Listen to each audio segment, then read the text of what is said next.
25 और 29। तो दो फूलों के नाम बताइए।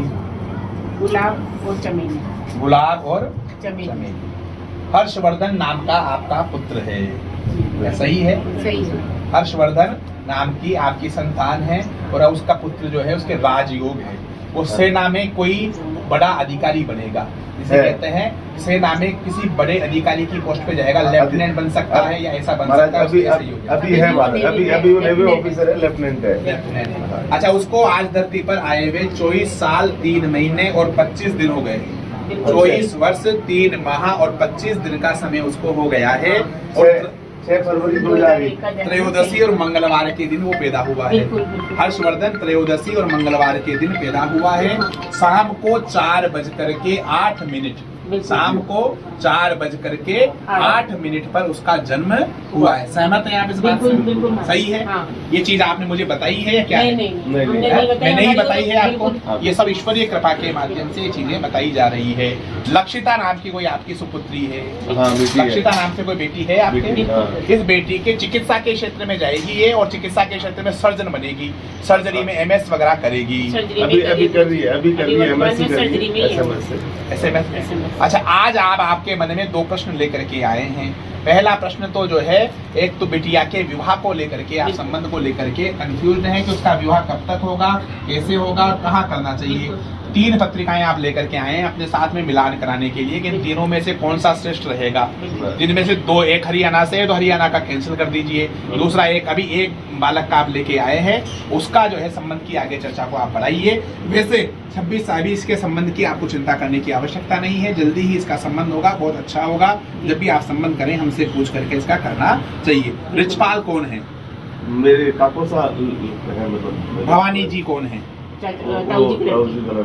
अच्छा, अभिमन्यु मेरा भतीजा है। अभिमन्यु भतीजा, इसके भी राजयोग है। ये भी कोई सेना में उच्च अधिकारी बनेगा। ये भी आर्मी में लेफ्टिनेंट है। ये आपके कोई कुल देवी की कृपा है, और कुल देवी की कृपा से ही आपकी सारी व्यवस्थाएं लगातार चल रही है। और आपके जो डॉक्टर लक्षिता है, इसकी उम्र जो है 26 साल 9 महीने और 18 दिन की हो गई आज। आपके चेहरे से, आप माता पिता के चेहरे से हम आपकी बच्ची, आपकी बेटी की उम्र कैलकुलेट कर रहे हैं कि आप दोनों की एक पुत्र और एक पुत्री है। पुत्री की जो उम्र है वो 26 साल 9 महीने और 18 दिन है।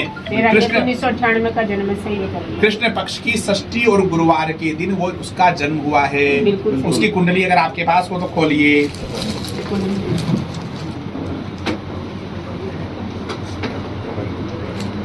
देखिए, उसके कर्क राशि में जो है मंगल, बुध, सूर्य और शुक्र बैठा हुआ है 4 नंबर में। हाँ, 4 नंबर बुध, सूर्य, शुक्र और मंगल सही है। 5 में राहु है, 6 खाली है, 7 खाली है, 8 खाली है, 9 खाली है, 10 खाली है, 11 में केतु है, 12 में गुरु है और 1 में चंद्रमा और शनि है। ये आपकी जन्म कुंडली, बच्ची की जन्म कुंडली है। बच्ची बड़ी भाग्यशाली है। प्रारंभ से ये उम्र इसकी 26 साल 9 महीने 18 दिन हो गए, लेकिन इसको आप वास्तविक रूप में देखोगे तो इसको लगेगा 18 या 19 साल की लगेगी। इस तरह की व्यवस्था है। आपकी कुलदेवी की कृपा है, भगवती के व्यवस्थाओं से आप जुड़े रहिए।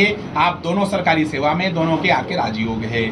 ऐसे हमें भगवती की कृपा से ज्ञान होता है और आप नित्य निरंतर सनातन संस्कृति के उत्कर्ष के लिए कार्य करते रहे। परमात्मा ने आपको समर्थ बनाया है, अब आपको दायित्वों से मुक्त कर दिया, तो अब आपका कार्य है कि आप सनातन का प्रचार प्रसार करें, पारमार्थिक कार्यों के निमित्त बने, बाह्य आडंबरों से मुक्त होकर के धर्म की वास्तविक वैज्ञानिक स्वरूप की स्थापना करें। जो डराए वो धर्म नहीं हो सकता, जो भय से मुक्त करे वो धर्म। एक प्रश्न आपके मन में ये भी है कि आपकी बच्ची को किसी विद्वान ज्योतिषी के द्वारा विष योग बता दिया गया है और आपको बहुत ज्यादा डरा दिया गया है कि इस बच्चे के विष योग है, इस कारण से इसके काम नहीं होंगे, और आप इसको लेकर के आपके मन में भय बना हुआ है।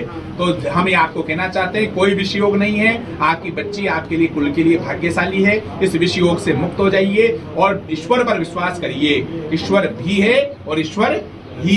लोगों ने, मैंने बहुत ज्योतिषियों के चक्कर काटे मेरी बच्ची के लिए कि है ना, मतलब है ना, इसके विवाह नहीं हो रहा है, इसके कार्यों में विलम्ब क्यों हो रहा है। तो मुझे इतना ज़्यादा डरा दिया कि मैं मतलब हर दिन मतलब है ना दिमाग में ये घूमता था कि पता नहीं आगे क्या होगा। लेकिन मेरे को आज ऐसा पहली बार लग रहा है कि मैं बिल्कुल सही मतलब गुरु के पास पहुंची हूँ और इन्होंने मुझे बिल्कुल उस भय से मुक्त कर दिया और मेरे बच्ची के आगे के जीवन के लिए भी एकदम आश्वस्त कर दिया।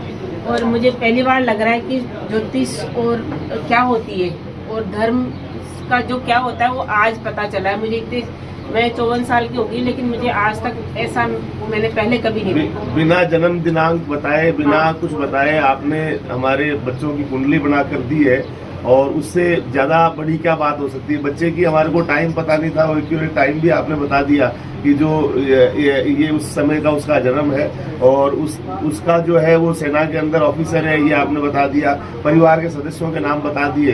तो और इतना बताने के बाद आपका यही है कि भगवान में, ईश्वर की भक्ति में सच्चे सनातन को जो है आगे बढ़ाए, और आडंबरों से हम मुक्त हो। आडंबरों की वजह से हमारे सनातन धर्म पर जो लोग जो है आडंबरों की वजह से इसकी जो है ख्याति के अंदर नुकसान होता है, और लोग गलत दिशा के अंदर भटक जाते हैं। तो निश्चित रूप से आपके बताए हुए कार्यों पे हम लोग काम करेंगे कि धर्म जो है आडंबरों से मुक्त हो।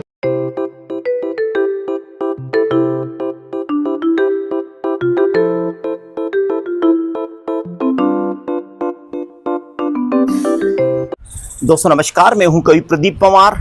आप सबका चाय पे चर्चा में स्वागत है, अभिनंदन है। आज चाय पे चर्चा में हमारे जो मेहमान हैं, उन्होंने एक नया मार्ग चुना, जीवन का एक ऐसा मार्ग जो कल्याण के पथ पर ले जाता है। उन्होंने ज्योतिष और शास्त्रों के माध्यम से, वेद और पुराणों के माध्यम से अपने ग्रस्त जीवन को परमार्थ के जीवन पर लगा करके परिवर्तित कर दिया, और उन्होंने जाति पाति धर्म के भेदभाव को समाप्त करते हुए एक आश्रम की स्थापना टोंक में की। और यही कारण रहा उस व्यक्तित्व के साथ कि उन्हें युवा संत के रूप में समाज ने अपना स्थान दिया, और एक ऐसा स्थान दिया जहां पर लोग उनके समक्ष आकर के उन्हें सम्मान और आदर देने लगे। उनकी जहां जहां भी चर्चा होती तो वहां वहां उनके लिए एक सकारात्मक जो भाव थे लोगों के होते। इसके साथ ही वो जो भी उनसे दर्शनार्थी या जो भी श्रद्धालु आता, कोई समस्या लेकर आता, तो उसे पहले ही जान लेते और उसे लिख करके बता दे, उसकी समस्या भी और उसकी उपाय भी, और उसके साथ ही उसे यह भी उस मार्ग पर चलने के कि जिस मार्ग से चल करके वो अपने जीवन को ईश्वरीय मार्ग पर लगा सकता है, ईश्वर को समर्पित कर सकता है। ऐसा रहा जहां, क्योंकि हम चाहें तो ला सकते हैं अंबर को उठा धरातल पर, पृथ्वी को बदल के रख डालें अपने भुजदंडों के बल पर। युग पुरुषों के पुरुषार्थ की ये पुरजोश कहानी है, जिसका दुनिया लोहा माने वो जीवन अमिट निशानी है। ऐसा साबित करने वाला ऐसे ज्योतिषाचार्य, ऐसे विद्वान व्यक्तित्व, ऐसे पंडित, और जिन्होंने अपने इस जीवन को और दूसरों के जीवन को सार्थक करने का एक नया बीड़ा उठाया और एक क्रांतिकारी परिवर्तन समाज में लाने के लिए चल पड़े, वो नाम होता है विद्वान व्यक्तित्व पंडित श्री राजकुमार जी शर्मा साहब का। आइए आज चाय पे चर्चा में उनसे मुलाकात करते हैं और जानते हैं आप और हमारी मन की बातें, और समाज को कैसे उपयोगी बनाया जा सकता है, समाज में धर्म को कैसे स्थापित करेंगे। चाय पे चर्चा में हमारे साथ में हैं विद्वान व्यक्तित्व, ज्योतिषाचार्य, धार्मिक और आध्यात्मिक मार्ग को ऊंचाइयां प्रदान करने वाले पंडित राजकुमार जी शर्मा साहब। उनका हम चाय पे चर्चा में स्वागत करते हैं। महाराज श्री, हम आपसे आज जब चाय पे चर्चा कर रहे हैं तो ये जानना चाहेंगे कि ये जो मार्ग आपका है, अध्यात्म का मार्ग है, ये जो धार्मिक मार्ग है, ये रुचि आपकी बचपन से रही, बाल्यकाल से रही, या ये परिवर्तन बाद में हुआ? देखिए, मूलतः मैं मानता हूँ कि दिख रहा है जो सामने, ये केवल दृश्य मात्र है, लिखी हुई है पट कथा, मनुष्य तो केवल पात्र है। इस रंगमंच पर हम अभिनय कर रहे हैं, हमारे पात्र पहले से निर्धारित कर दिए गए हैं। हमारे एक पूर्वज जो हमारे कुल में एक ब्रह्म ऋषि हुए, पंडित राम कुमार जी शर्मा, वो अविवाहित थे और देवी के साथ उनका तादात्म्य था। जिस तरह से आप मुझसे बात कर रहे हैं वैसे ही वो देवी से बात किया करते थे। तो पूर्वजों की कृपा, उन ब्रह्म ऋषि की कृपा, मुझे प्रारंभ से ही, बाल्यावस्था से ही एहसास मुझे उसका रहता था। तो जैसे जैसे प्रारंभिक अवस्था से बाल्यावस्था में जो चीज़ें हम कहते थे या पूर्वाभास हमें चीज़ों का हो जाया करता था, धीरे धीरे हमें भी अनुभव हुआ कि आध्यात्मिक क्षेत्र में जो रुचि है वो हमारी प्रारंभ से ही थी, लेकिन उसको एक मार्ग नहीं मिल पा रहा था। तो मार्ग जब हम गुरुदेव कचिदा वाले बाबा, हमारे परम पूज्य गुरुदेव, गुरु क्या करते हैं कि हमें मार्गदर्शन करवा देते हैं। हम गुरुदेव के पास जब गए तो जन्म जन्मांतर की यात्रा के कारण उन्होंने, वो तत्वज्ञ होते हैं, तो तत्व को जान करके उनका पूर्व जन्म से उन्होंने इस व्यवस्था को पकड़ा और उन्होंने हमें इस व्यवस्था की ओर अग्रसित कर दिया। कितने साल की उम्र थी आपकी जब आप? जब मैं 2008 में उनसे प्रथम बार मिला जी, 2008 में मेरी प्रथम बार भेंट उनसे पूज्य गुरुदेव सदगुरुदेव श्री कचिदा वाले बाबा, जो रणथंभौर अभ्यारण्य जो है उसके जोन नंबर 4 में कचिदा माता का मंदिर है, वहां वो लगभग 30-35 वर्षों तक रहे। उनके चारों तरफ टाइगर्स गोला बना करके बैठे रहते थे। भारत के कई ब्यूरोक्रेट्स, कई कॉर्पोरेट जगत के जो लोग हैं, कई राष्ट्राध्यक्ष उनके पास आया करते थे। तिथिवार गणना करना, अमुक तिथि को इतने बज करके इतने मिनट पर ये होगा, इस तरह की सटीक भविष्यवाणियां करना, मुखमंडल देख करके कुंडली बना देना, इस तरह के विलक्षण जो है अपने स्वरूप को बदल लेना, एक साथ कई जगहों पर दर्शन देना, एक ही समय में 4-5 जगह पर लोग दावा करते थे कि गुरुदेव हमारे साथ हैं। तो जन्म जन्मांतर की व्यवस्थाओं के परिणाम स्वरूप मुझे उनके हमारे ब्रह्म ऋषि की कृपा से मुझे उनके चरणारविंदों का सानिध्य मिला और सानिध्य मिलकर के उनसे दीक्षित होने का सौभाग्य मुझे प्राप्त हुआ। और वहीं से जीवन का एक नई रूपरेखा, जीवन एक और चलने लग गया, क्योंकि बिना गुरु के जीवन शुरू नहीं होता है। जीवन में जीवन को सार्थक, सफल और उपयोगी बनाने के लिए गुरु का बहुत महत्वपूर्ण योगदान है। परमात्मा को भी जब मानव जीवन में उन्होंने अवतरण किया तो परमात्मा को भी गुरु निर्माण करना पड़ा। ये सब कुछ गुरु कृपा केवलम, हमारे पूर्वजों की कृपा है और उसके बाद उनकी कृपा से हमें योग्य गुरु का सानिध्य मिला। ऐसे गुरु चरणों की हमें सन्निधि प्राप्त हुई, जिससे कि हम नित्य निरंतर इस अध्यात्म के मार्ग पर उनकी कृपा से जो है बढ़ते जा रहे हैं। अच्छा महाराज श्री, आपके पास में जो श्रद्धालु आते हैं, उनके मन की बात, उनके समस्या, इसको आप पहले ही जान लेते हैं और फिर आप उनको उपाय भी बताते हैं। तो ये क्या है? ये सिद्धि है या ये कोई अन्य व्यवस्था है? ये कृपा है। लोग इसको सिद्धि का नाम देते हैं। मैं मानता हूं कि आज हम घर में हमारी जो धर्म पत्नी है, हम अपने घर की धर्म पत्नी को सिद्ध नहीं कर सकते हैं, तो अब उस परात्पर परमात्मा को, अनंत कोटि ब्रह्मांड नायक और अनंत कोटि ब्रह्मांड नायिका को कौन सिद्ध कर सकता है? लोगों में भ्रम हो गया है, लोगों को इतना भ्रमित कर दिया गया है, सिद्धियों के नाम पर, धर्म के नाम पर उनके भय को ही लाभ लिया जा रहा है। भय मुक्त, भय जो आप लोगों के मन का जो भय है उसको लोगों ने व्यापार बना लिया। ये गुरु कृपा है, ये कृपा से प्राप्त होती। मूकम करोति वाचालम पंगुम लंघयते गिरि यत कृपा तमहम वंदे परमानंद माधवम। जब उसकी कृपा होती है तो वो गूंगा भी बोलने लग जाता है, लंगड़ा भी बड़े बड़े गिरि शिखरों को पार कर जाता है। तो ये सब अध्यात्म के माध्यम से कृपा साध्य व्यवस्था है। पारमार्थिक जो क्रियाएं हैं ये कृपा साध्य है, क्रिया साध्य नहीं है। हम कितना ही प्रयास कर लें, हम चाह करके हमारे घर की बिटिया को जो है लता मंगेशकर नहीं बना सकते। कितना भी आप प्रयास कर लें, लता मंगेशकर आप नहीं बना सकते, सचिन तेंदुलकर नहीं बना सकते। तो अध्यात्म क्या है? The process of self evolution, आत्म मूल्यांकन की प्रक्रिया। Individual differences is everywhere. Her individual को परमात्मा ने कुछ ना कुछ विलक्षण दे करके भेजा है। कोई अच्छा गा सकता है, कोई अच्छा लिख सकता है, कोई अच्छा बोल सकता है, कोई अच्छा खेल सकता है। तो परमात्मा ने जो यूं ही किसी को यूं ही दे दिया, आप जीवन पर्यंत पुरुषार्थ करने के बाद भी उसको प्राप्त नहीं कर सकते। तो अध्यात्म के माध्यम से हमें अपनी दिशा का पता चलता है। हम आत्म मूल्यांकन करके ये जान पाते हैं कि है हमें जाना कहाँ और चले हैं कहाँ पे। हम दीवार के धक्का लगाएंगे, दीवार 1 इंच भी आगे नहीं खिसकेगी, क्योंकि हमारी जो ऊर्जा का स्थानांतरण है सही दिशा में नहीं हो रहा है। गुरु कृपा से, सदगुरु की कृपा से, अध्यात्म के माध्यम से हमें हमारे जीवन की दिशा का पता चलता है। आत्म मूल्यांकन के माध्यम से ही जान पाते हैं कि हमें क्या करना चाहिए और उसकी ओर जब हम अपना पूरी ऊर्जा उस पर लगाते हैं तो हम उसके एक्सट्रीम तक पहुंचते हैं। जैसे लता मंगेशकर ने अपना मूल्यांकन किया तो उन्होंने पाया कि परमात्मा ने मुझे कंठ दे करके भेजा है। अगर वो चाहती तो जो है प्रोफेसर बनकर के भी, प्राचार्य बनकर के भी जीवन यापन कर सकती थी। तो सबसे पहले अपने आप को जानना, नो योर सेल्फ। सबसे पहले अध्यात्म के माध्यम से अपने आप को जानना और जान करके हम क्या बेहतर कर सकते हैं, उसका जो पाठ्यक्रम है उस पाठ्यक्रम पर अपनी पूरी ऊर्जा को स्थानांतरित करना और उसके एक्सट्रीम तक पहुंचना, यही अध्यात्म हमें सिखाता है। तो प्रत्येक कोई भी व्यक्ति अपने आप को कैसे जान सकता है? उसकी क्या विधि है? मतलब जानने के लिए हमारे वेद, शास्त्र, ग्रंथ और पुराण, जिस तरह से देश संविधान से चलता है उसी तरह से हमारी सनातन संस्कृति में जो गुप्त रहस्य है वो वेदों में, शास्त्रों में, ग्रंथों में, उपनिषदों में और हमारे महापुरुषों की जो वाणी है, ऋषि मुनि संत, उनके द्वारा शास्त्र सम्मत मार्ग का हम पालन करेंगे तो हमें अपने विषय में जानकारी मिल जाएगी। वहां ऐसी कई गुप्त विद्याएं हैं, गुरु कृपा है, वहां ऐसी कई विवेचनाएं दी गई है। शास्त्र के मार्ग का अनुसरण करेंगे तो आप उन मार्ग का अनुसरण करके, उसकी विधियों का अनुकरण करके आप ये जान पाएंगे कि वास्तव में हम क्यों आए हैं और हमें क्या सबसे बेहतर करना चाहिए। कहा जाता है कि जिसका काम उसी को साजे और करे तो डंडा बाजे। आज आप कवित्व का काम कर रहे हैं कि परमात्मा में जन्म जन्मांतर के ऋणानुबंधों के कारण कवित्व का जो विलक्षणता है परमात्मा ने आपको दे करके भेजी है।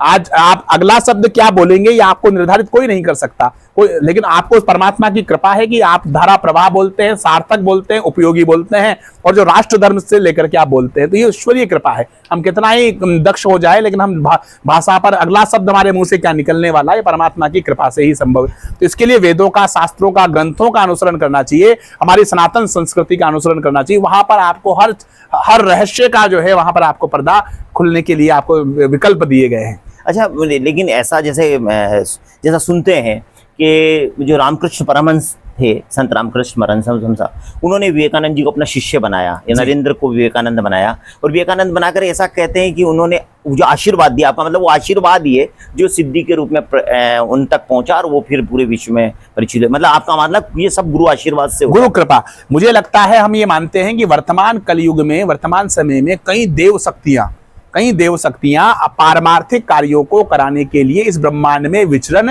कर रही है। वो क्या करती है, जहां उनको पात्रता लगती है उन पर कृपा कर देती है। तो हमें क्या करना है, हमें अपनी पात्रता को बरकरार रखना है, पात्रता को बढ़ाना है। हमारी अगर पात्रता होगी तो देव शक्तियां पारमार्थिक कार्यों को करने के लिए मानव के शरीर का जो है उपयोग करती हैं, और जैसे उनकी पात्रता होती है तो उस पात्रता के अनुसार वो उन पर कृपा करके पारमार्थिक कार्यों का उनको निमित्त बना देती हैं। ये सब जो हम कर रहे हैं ईश्वर की कृपा है, गुरु की कृपा है, सदगुरु की कृपा है, हमारे इष्ट की कृपा है। हम कुछ नहीं कर सकते उनकी इच्छा के बिना। ऐसे किसी व्यक्ति का जिक्र करना चाहेंगे जो आपके माध्यम से उसको जीवन में बड़ा परिवर्तन हो गया हो?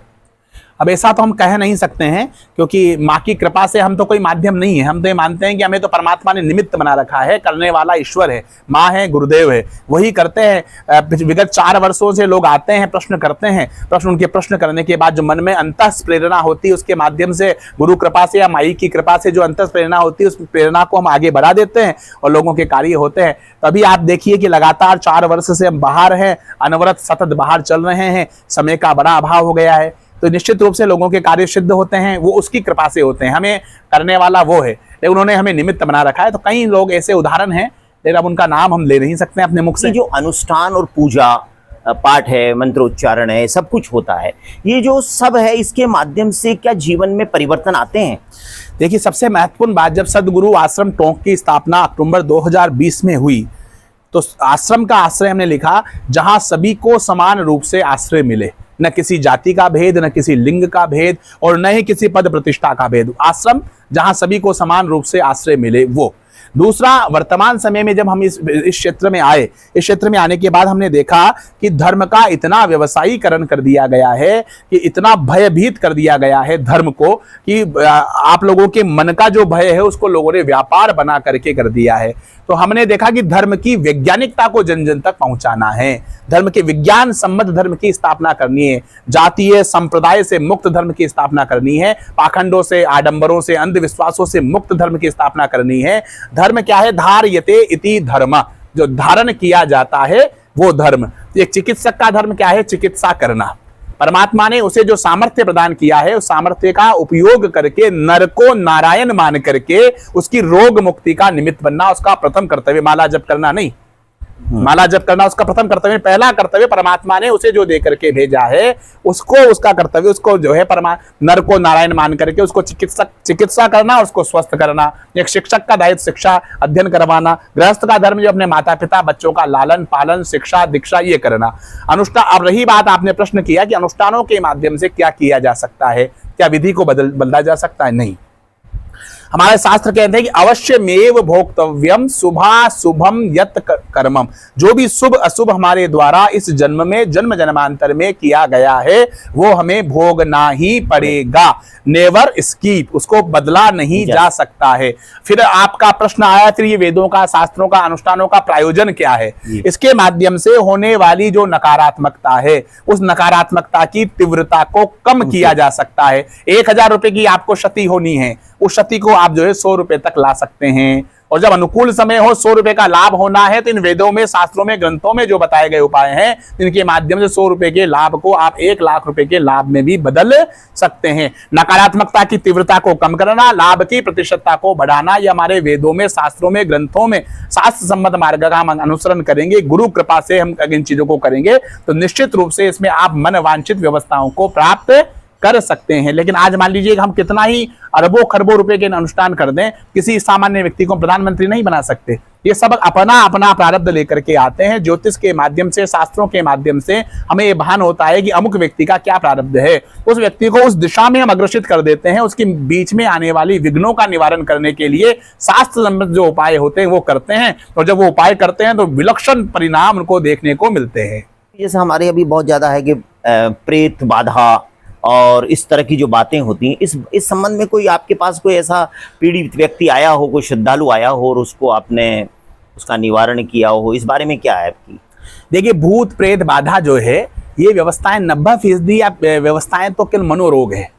ये मनोरोग से जुड़े हुए लोग होते हैं जिनको किसी तरह की कोई ना कोई साइकोलॉजिकल डिसऑर्डर होता है, केमिकल इम्बैलेंस होता है, इनका जो बायोलॉजिकल क्लॉक है वो डिस्टर्ब होता है। तो ऐसे लोगों को सबसे पहले जो आवश्यकता होती है वो आवश्यकता होती है सहानुभूति की, संवेदना की और उनको समझने की। उनको समझ करके आप योग्य चिकित्सक के पास ले जाए। भौतिक चिकित्सा और कुछ आध्यात्मिक चिकित्सा। आध्यात्मिक चिकित्सा मतलब उनकी ऊर्जा को स्थानांतरित करके सकारात्मक ऊर्जा का उनके अंदर प्रवेश कराया जा सकता है। 10% लोग होते हैं जहां पर जो है वास्तव में जो है भूत प्रेत की संबंधित समस्याएं 10% लोगों में होती हैं, लेकिन 90% लोग तो केवल एक मनोरोग से ग्रसित हैं। उनका भी हमारे शास्त्रों में, वेदों में, ग्रंथों में उपाय है। जो लोग इन चीजों 10% लोगों का भी उपाय है। सात्विक मार्ग, 3 तरह के मार्ग है, सत्व, रज और तम। तो हमारा जो सात्विक रास्ता है, जो वेदों में, ग्रंथों में, शास्त्रों में बताया गया है, वो शास्त्रोक्त मार्ग का आप पालन करेंगे तो उनका भी समाधान किया जा सकता है। आप क्योंकि ग्रस्त हैं और फिर इधर आपका ये आध्यात्मिक क्षेत्र है, तो इसमें सामंजस्य किस तरह हो पाता है आपका?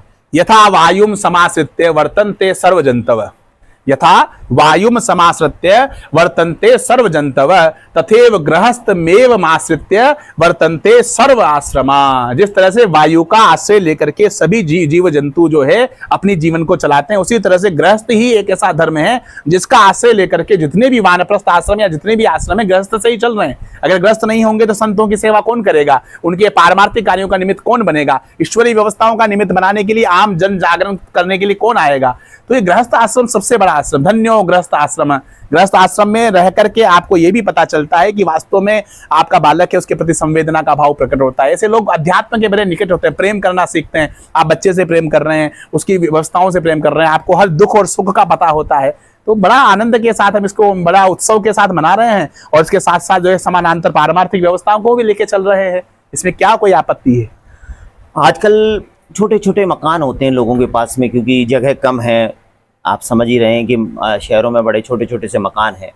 उन मकानों में रहते हैं वो लोग रहते हैं, तो वास्तु का पूरा ध्यान, वास्तु शास्त्र का पूरा ध्यान नहीं रह पाता, तो उन्हें अपनी सुख शांति के लिए क्या करना चाहिए इन मकानों में? देखिए, वास्तु एक सामुद्रिक शास्त्र है। वास्तु विज्ञान अपने आप में विलक्षण विज्ञान है, विलक्षण विज्ञान है। वास्तु विज्ञान के माध्यम से जो है आप मान के चलिए, अभी तो वर्तमान में जो नए बिल्डर्स हैं वो सब लोग समझते हैं और उनको वास्तु सम्मत ही बनाते हैं, सबसे पहली। दूसरा विषय क्या है कि अगर मान लीजिए आप जहां रह रहे हैं, निश्चित रूप से जब हम नवीन भवन का निर्माण करें तो उस नवीन भवन के निर्माण में हमें वास्तु संबंधी सभी नियमों का पूर्ण रूप से पालन करना चाहिए। क्योंकि आप नॉर्थ अग्नि कोण में रसोई इसलिए बनाई जाती है ताकि वहां से जो है वेंटिलेशन पर्याप्त मिल जाए। वो ईशान कोण में जो है विद्यार्थियों का कक्ष होता है ताकि उनको पर्याप्त रोशनी मिलती रहे। तो इसका सबका वैज्ञानिक लॉजिक है। और पूजा का कक्ष? पूजा का कक्ष भी उत्तर पूर्व में रखा जाता है, ईशान कोण में। वहां पॉजिटिव एनर्जी रहती है। सूर्य को आप जल चढ़ा सकते हैं, हवन करें, मान लीजिए हवन कर रहे हैं तो उसकी जो है वो आपकी वहां से धुआं वगैरह भी सब निकल जाए। इस तरह की व्यवस्था विज्ञान सम्मत है। हमारा धर्म क्या है? पूर्णतः वैज्ञानिक है, पूर्णतः वैज्ञानिक। अब लेकिन मान लीजिए जहां आप रह रहे हैं और इतना हमारे पास मध्यम आय वर्ग वाले लोगों के पास ऐसा नहीं है कि 2-2 बार मकान बना सके। अब जहां रह रहे हैं तो उसके विकल्प वास्तु विज्ञान में दिए गए हैं। भयभीत ना हो, डरे ना, जो यथासंभव जो छोटे जो उपाय कर सकते हैं वो करिए और करके परमात्मा ईश्वर भी है और ईश्वर ही है। 2 लाइन है, ईश्वर भी है और ईश्वर ही है। तो इस भी से ही की जो यात्रा है यही अध्यात्म है। अध्यात्म को हम अगर परिभाषित करें, ईश्वर भी से ईश्वर ही तक पहुंचना है। अगर आप ही तक पहुंच जाते हैं तो आप आत्मविश्वास से लवरेज होते हैं। आपको लगता है कि एक सुपर नेचुरल पावर सदैव मेरे साथ है और आप शास्त्र सम्मत कार्यों को करते हैं तो मेरा किसी भी तरह से अनिष्ट नहीं होगा। जब आपका आत्मविश्वास का लेवल अगर बहुत हाईएस्ट होगा तो फिर आप इन सब चीजों से प्रभावित नहीं होंगे। इसलिए ईश्वर ही है, इस बात को जो है दृढ़ में अगर आप बैठा लिया तो ये मान के चलिए फिर जो है आप इन सब चीजों से प्रभावित नहीं होंगे। अच्छा, अभी आप जो देख रहे हैं समाज के अंदर जो रिश्तों में बड़ा संकट आया हुआ है। आज प्रतिदिन आप अखबार पढ़ेंगे तो कभी पत्नी पति, कभी इसकी हत्या, कभी उसकी हत्या। आज देश में बहुत सारे ऐसे खबरें चल रही हैं। ऐसे में आप उस पर क्या विचार रखते हैं? ये जो हमारी शास्त्र सम्मत जो विधि थी, हमारी सनातन संस्कृति के आदर्शों का पालन नहीं करने के कारण ऐसा हो रहा है। पवार साहब, आप देखिए कि आप स्मृति में करेंगे, आपकी आयु वर्ग में आपके किसी मित्र का तलाक हुआ हो, ऐसा आप याद करिए, आपको स्मृति में कहीं नहीं आएगा कि आपकी आयु वर्ग में आपकी जो मित्र मंडली हो, उस मित्र मंडली में किसी भी का तलाक हुआ हो। आप अगर आंखें बंद करके जोर भी डालेंगे तो भी आप नहीं बता पाएंगे कि मेरे उस मित्र का या उसका तलाक हुआ है। तत्कालीन समय में जब हमारे विवाह होते थे तो उन विवाहों में संबंध हमारे अभिभावकों के द्वारा तय कर दिए जाते थे। उसके बावजूद भी हमारी यहाँ सती प्रथा थी, हम उसका पक्ष नहीं ले रहे हैं। उसके बावजूद भी सती प्रथा के दौरान महिला अपनी इच्छा से जलती हुई चिता पर बैठ जाकर अपने पति के देवलोक गमन के बाद बैठ जाया करती थी। बाद में उनको बाध्यता की कुप्रथा हो गई तो उस पर रोक लगा दी गई, और बिल्कुल सही रोक लगाई। लेकिन आप देखिए कि आज भी पवार साहब, आज भी आपकी जो धर्म पत्नी है वो आपका सब कुछ नष्ट हो जाए तो भी आपको छोड़ेगी नहीं। और आज भी हमारी जो माता बहनें हैं वो करती है कि परमात्मा से दुआ करती है कि मैं सुहागिन मरना चाहती हूँ, सुहागिन मरना चाहती हूँ, अर्थात मेरे पहले मैं मर जाऊं, मेरे पहले मेरी मृत्यु हो जाए, मेरे पति से पहले। इतना प्रगाढ़ संबंध क्यों था? हमारी सनातन संस्कृति की, हमने उन वेद शास्त्रों को प्रमाण माना, उनके आधार पर हम चले और उस जीवन शैली को हमने अपनाया। आज वर्तमान कालखंड में आप देख रहे हैं, हम ये कहते हैं, हम टेम्परामेंट की बात करते हैं, हमारी बच्चियां, हमारे बच्चे टेम्परामेंट की बात कर रहे हैं। हर किसी के साथ संबंध कैसे कर लिया जाए, मेरा टेम्परामेंट उससे मिलना चाहिए, या मेरी उसके व्यक्तिगत में उसको जानूंगी, पहले रहूंगी उसके बाद रहूंगी। सब कुछ मिलाने के बाद, सारी व्यवस्थाओं को करने के बाद भी आज की परिस्थितियां ऐसी हो गई है कि विवाह के प्रथम वर्ष में ही तलाक की स्थितियां आ जाती हैं, विवाह के प्रथम वर्ष में ही जो उच्चाटन की स्थिति आ जाती है, पारिवारिक विध्वंस होने लग जाते हैं। इस तरह के कई केस हमारे पास नित्य देखने को मिल रहे हैं। तो सनातन संस्कृति का जो ह्रास हुआ है, अब देखिए हमारी संस्कृति कहती थी कन्या जब रजस्वला हो जाए तब उसका विवाह कर दीजिए। 16 वर्ष की आयु में आपने विवाह किया, और उसमें हमने कहा कि, हमारी बच्चियों ने कहा कि साहब हम जो है हमारी आजादी की बात करें, हमारी शिक्षा की स्थिति की बात करें। 16 वर्ष की आयु में आपने विवाह किया, 17 वर्ष की आयु में उनकी संतति हो गई। जो ससुर है, हमने देखा होगा कि हमारे परिवारों में हमारे दादाजी को पापा कहते थे हम, और हमारे जो पिताजी उनको भाई भैया कहते थे। मतलब वो भैया होते थे, पापा होते थे दादाजी। वो दादाजी पालन पोषण शिक्षा दीक्षा वही कराएंगे। आपने अपनी बच्ची का विवाह अगर मान लीजिए सही समय पे कर दिया, वर्तमान जो नियमानुसार 21 वर्ष की आयु में आपने बच्ची का विवाह कर दिया, तो भी जहां वो बच्ची जा रही है उसके जो अभिभावक है वो भी उसके माता पिता ही हैं। उसको लंदन में जाकर के हायर एजुकेशन करनी है, कुछ भी करना है तो करवा रहे हैं। अब वो जब 40 वर्ष की हो रही है, 40 वर्ष का बालक हो रहा है, तो 20-21 वर्ष का उसका बालक तैयार हो गया है। बिल्कुल आत्मीय संबंधों में इतनी दृढ़ता है कि सोने की सीढ़ी चढ़ने की बात हम करते थे। स्वर्ण की सीढ़ी मतलब पोते के भी पोता जब हो जाता है तब हम सोने की सीढ़ी पर चढ़ते हैं। अब आज स्थिति ये हो गई है कि मनोवैज्ञानिक रूप से हम जो है बहुत विकृतियों में आ गए हैं। हमारी बच्चियां, आप शारीरिक जो आवश्यकताएं हैं, जो मनोवैज्ञानिक हार्मोनल जो चेंजेज हैं, आप आयु के साथ उनको नहीं रोक सकते, आयु के साथ उनको नहीं रोक सकते। तो वो तो हार्मोनल चेंजेस हो रहे हैं। हम कहीं ना कहीं जो है इमोशनली अटैच हो रहे हैं, फिजिकली अटैच हो रहे हैं, हमारे ब्रेकअप हो रहे हैं। उन ब्रेकअप के कारण 3-3, 4-4 साल हमें साइक्री मनोरोग विशेषज्ञों के पास जाकर के लेना पड़ रहा है। पूर्व स्मृतियां, जब हम किसी से विवाह 30-32 साल की उम्र में हमारे विवाह हो रहे हैं, और हमारे जो पूर्व स्मृतियां उनसे हम पीड़ित हैं, ना जाने किस स्वप्न में किसके साथ रह रहे हैं। तो स्थितियां ये है कि 32 साल की उम्र में हमारा बायोलॉजिकल क्लॉक डिस्टर्ब है, प्रजनन क्षमता कमजोर हो गई है, अगली संतति की व्यवस्थाएं बिगड़ गई है। तो ये जो शास्त्र सम्मत मर्यादाओं का हमने उल्लंघन किया है, उस उल्लंघन के कारण आज ये जो है न्यूक्लियर फैमिलीज में हम बढ़ गए हैं। आत्मीय संबंध आने वाले समय में 20 वर्षों में आप देखेंगे सत्ता, लक्ष्मी, संसाधन, ऐश्वर्य लोगों के पास खूब होगा, लेकिन आत्मीय संबंध मजबूत नहीं होंगे। जिन लोगों के आत्मीय संबंध प्रगाढ़ होंगे वही लोग सर्वाइव कर पाएंगे। आज बड़े बड़े कॉफी डे वाले को आत्महत्या करनी पड़ रही है, सुशांत सिंह जैसे व्यक्ति को आत्महत्या करनी पड़ रही है। तो आप कल्पना करिए, लोगों शीर्ष पर होने के बाद भी इन लोगों के पास वो लोग नहीं थे जिनके कंधे पर रख करके अपनी बात को कह सके, रो सके। आत्मीय संबंध इनके कमजोर थे तो इनको सुसाइड जैसी टेंडेंसी को अपनाना पड़ा। तो नहीं, इसके लिए क्या करना चाहिए? मतलब इसके लिए हमें शास्त्रों की ओर लौटना चाहिए, शास्त्र सम्मत मार्ग का पालन करना चाहिए। एक तो विवाह सबसे पहले जल्दी करना चाहिए, विवाह जल्दी कर करके अभिभावकों के अनुसार विवाह करना चाहिए, और विवाह करके अपनी शिक्षा दीक्षा को आप जारी रखिए। आप अमेरिका जाइए, लंदन जाइए, हायर डिग्री करिए। जो आपके ससुर हैं या ससुर का परिवार वो सब करवाएगा आपको, क्यों नहीं करवाएगा? आप कैसे, वो भी तो पिता है, जहां आप जा रहे हैं वो भी तो पिता है। आप स्वतंत्रता की बात करते हैं तो वहां पर भी तो वो सारी व्यवस्थाएं हो रही है ना। लेकिन आपका आकर्षण आपके पति के प्रति हो जाएगा, आपकी दृढ़ता उसके प्रति हो जाएगी, आपका समर्पण हो जाएगा, आपकी निष्ठा हो जाएगी और आप 100% जो है उसको दे पाओगे। नहीं, ऐसा मानते हैं कि अगर विवाह पहले हो गया तो पढ़ाई में बाधा उत्पन्न कौन, यही हमारी गलत सोच है। आप कैसे मान रहे हैं कि जिस लड़के के साथ आपका विवाह हो रहा है वो लड़का आपको पढ़ने की बात नहीं करेगा, वो आपको हायर एजुकेशन के लिए नहीं जाने देगा? क्यों? आपने कैसे मान लिया इस बात को? आपने कैसे स्वीकार कर लिया इस बात को कि आप पहले इसका अगर विकल्प निकालना चाहे तो आप पहले बात कर लीजिए कि मैं 21 वर्ष की आयु में विवाह तो कर रही हूं लेकिन मैं हायर एजुकेशन करना चाहती हूं। तो हम बालिका शिक्षा के विरोधी नहीं है, बालिकाओं को निश्चित रूप से स्वर्ण पदक प्राप्त करना चाहिए, पूरे विश्व के लिए जितनी अधिक हो सकती है करना चाहिए। लेकिन मुझे लगता है कि यदि हम इस बात को तय करें हमारे होने वाले पति के साथ या हमारे होने वाले पति के परिवार के साथ कि पापा जी मैं जो है विवाह के बाद भी पढ़ना चाहती हूं, क्या आप मुझे आशीर्वाद देंगे, क्या आप मुझे अपनी बेटी की तरह पढ़ाएंगे? तो मुझे लगता है कि निश्चित रूप से वो जो कोई परिवार इस चीज के लिए मना नहीं करेगा तो उनको गौरव का विषय होगा। जैसे जैसे जमाना बदलता जा रहा है हमें भी बदलना चाहिए। आप कैसे मान लेते हैं कि जहां हमारा विवाह हो रहा है वो ससुराल पक्ष हमारे ऊपर केवल अत्याचार करेगा, केवल वो जो है हमें हमारी शिक्षा में अवरोध डालेगा? ये हमारी गलत सोच है। अब विवाह करने के बाद भी, अच्छा विवाह नहीं कर रहे हैं उसके बावजूद भी तो स्थितियां बड़ी विकृत है। आपके लव अफेयर्स हो रहे हैं, आपके कहीं ना कहीं व्यवस्थाओं से जुड़ रहे हैं, तो वो विवाह ही तो हो गया आपका। उससे बढ़िया अधिकृत रूप से जिस जीवन साथी के साथ आपको जीवन जीना है उससे विवाह करें और विवाह करके उस जीवन साथी को कहें कि मुझे उस ऊंचाई तक जाना है, शिक्षा के जगत में नए कीर्तिमान स्थापित करने, तो आपको मेरी सहयोग करना पड़ेगा, आपके परिवार को मेरा सहयोग करना पड़ेगा। तो मुझे लगता है कि आज के इस वैज्ञानिक युग में कोई परिवार बना करे।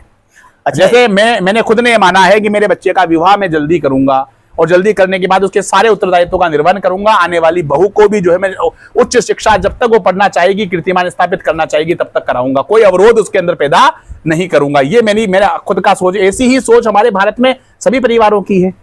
दिनों दिन हमारे यहाँ जातिवाद बढ़ता जा रहा है। ये जो सनातन में जातिवाद बढ़ रहा है हमारे यहाँ, इसके बारे में आप क्या कहना चाहोगे? इससे सनातन को हानि हो रही है। हमारा सनातन जो धर्म है इससे उसको हानि हो रही है। हमारे शास्त्रों में, वेदों में, ग्रंथों में कहीं पर भी कोई जाति व्यवस्था का जिक्र नहीं है।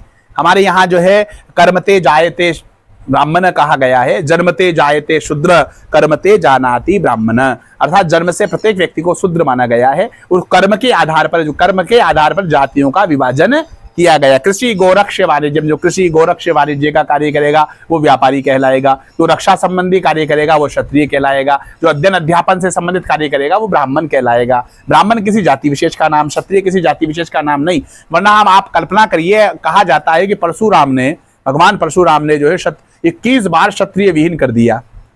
भगवान परशुराम ने 21 बार इस धरती को क्षत्रिय विहीन कर दिया। आप कल्पना करिए कि अगर मान लीजिए जब एक बार क्षत्रिय विहीन कर दिया, जब दोबारा क्षत्रिय कहां से आए?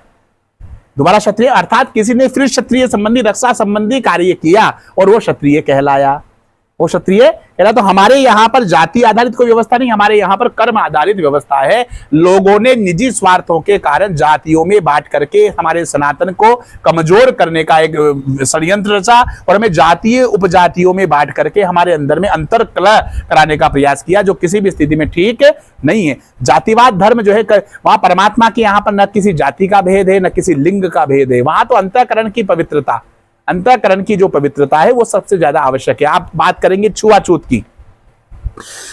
की बात करेंगे तो वहां छुआछूत का कोई विषय था नहीं। जैसे हर व्यक्ति को अपनी पद्धति का निर्वहन करने का अधिकार जन्मजात है। जैसे मान लीजिए अभी कहीं रेगर समुदाय से कोई एक व्यक्ति जिनको मैं जानता हूं, वो प्रजापति ईश्वरीय विश्वविद्यालय से जुड़े हुए हैं, वो उनकी पद्धति का पालन करते हैं, तो वो कहीं पर बाहर जल नहीं पीते हैं, वो कहीं पर जो है ब्राह्मणों के घर पे भी आएंगे तो भी जल नहीं पिएंगे, उनकी एक पद्धति है। तो हर व्यक्ति को अपनी जीवन पद्धति को अपनाने का एक अधिकार है।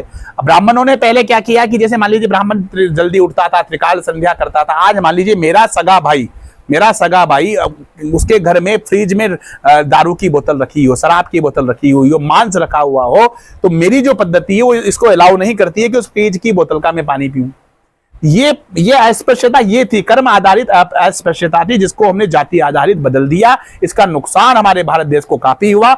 लेकिन अब युवा वर्ग को और हम सबको मिलकर के एक नव क्रांति की बात करनी है। आश्रम हमने इसीलिए रखा, सदगुरु आश्रम का नाम, जहां सभी को समान रूप से आश्रय मिले। हमारे जितने भी कार्यक्रम हमने अनुष्ठान आदि करवाए उसको सार्वजनिक अनुष्ठान हम करवाते हैं। कोई भी व्यक्ति वहां आता है तो उसका अभिनंदन करते हैं, उससे आरती पूजा हवन सभी चीजें कराते हैं। वहां किसी तरह की कोई जातीय प्रथा का कोई उल्लेख हम नहीं करते। अच्छा, एक ये कि अपने, मैं आपसे भी, क्योंकि आप भविष्य के बहुत सारी लोगों के मन की बात जानते हैं, लोगों के, तो अपने टोंक का भविष्य कैसा मानते हैं आप? टोंक का भविष्य स्वर्णिम भविष्य। हम तो प्रार्थना यही करते हैं कि जहां हमारा जन्म हुआ है, जिस क्षेत्र से हम जुड़े हैं, उस क्षेत्र को जो है निश्चित नित्य निरंतर उसकी अभिवृद्धि हो और खुशहाल हमारा समृद्ध बने टोंक, और गौरवशाली बने और पूरे विश्व में इसका नाम हो। नहीं, आप ये देखते हैं कि भाई टोंक समृद्धशाली होगा? हाँ, निश्चित रूप से समृद्धशाली होगा। तो भारत का भविष्य को किस रूप में देखते हैं आप उसके बारे में क्या भविष्यवाणी कर सकते हैं? देखिए, वर्तमान समय में मुझे लगता है कि पारमार्थिक व्यवस्थाओं ने, ईश्वरीय व्यवस्थाओं ने भारत को अपनी व्यवस्थाओं के अधीन ले रखा है। निश्चित रूप से जो है मुझे भारत का भविष्य बड़ा स्वर्णिम दिखाई दे रहा है। आने वाले समय में विश्व स्तर पर नए कीर्तिमान स्थापित करेंगे, नए इतिहास हम बनाएंगे, जिनके माध्यम से, नए कीर्तिमानों के माध्यम से हम, हमारा जो भारत देश है वो पुनः विश्व गुरु बनने की जा रहा है। माँ बगलामुखी की बहुत कृपा आप पर है, तो उनके अनुष्ठान आप किस तरह से करते हैं? देखिए, सर्वप्रथम तो मैं बताना चाहूंगा, राज राजेश्वरी पराम्बा भगवती बगलामुखी की चरणों में प्रणाम करते हुए निवेदन करना चाहूंगा कि बगलामुखी 10 महाविद्याओं में 8वीं महाविद्या है, जिसे ब्रह्मास्त्र महाविद्या कहा जाता है, साम्राज्य लक्ष्मी कहा जाता है। लोगों ने सुर नर मुनिजन की यह है रीति, स्वार्थ बिन करे न कोई प्रीति। लोगों ने आज वर्तमान समय में बगलामुखी के स्वरूप को बहुत ज्यादा विकृत कर दिया है, माँ को ही डाकिन बना दिया है। इस तरह से मारन मोहन उच्चाटन स्तंभन राजकार्य में मुकदमों में विजय, इस तरह से माहौल बना दिया, इस तरह से यूं कर के इस तरह से हवन किए जा रहे हैं। इस तरह की भयावह स्थिति पैदा कर दी है कि जब हमने प्रारंभ में जब बगलामुखी के अनुष्ठान करना प्रारंभ किया तो एक बार हम एक जगह गए, वहां पर गंगा जल का टैंकर मंगा लिया गया। प्रथम जब गुरु पूजन होता है वहां लिख दिया गया प्रवेश निषेध है।